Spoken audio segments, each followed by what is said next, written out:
Hi, let's use the quotient rule to find the derivative of y equals 3x squared plus 1 divided by 2x minus 5. The quotient rule states that the derivative of u divided by v is equal to v multiplied by u prime minus u multiplied by v prime, all divided by v squared. Let u of x equal 3x squared plus 1, and let v of x equal 2x minus 5. Let's find u prime and v prime. Differentiating u gives 6x, so u prime of x equals 6x, and differentiating v gives 2, so v prime of x equals 2. Now substitute what we know into the quotient rule, and we get dy by dx equals 2x minus 5 multiplied by 6x minus 3x squared plus 1 multiplied by 2, all divided by 2x minus 5 squared.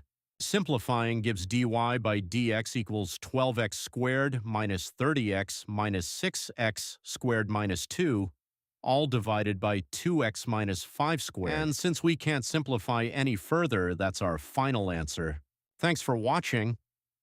If you found this video helpful, consider subscribing to Infinite Loop for more A-Level Maths tutorials and exam question walkthroughs. And if there's a topic you'd like covered next, leave a comment below.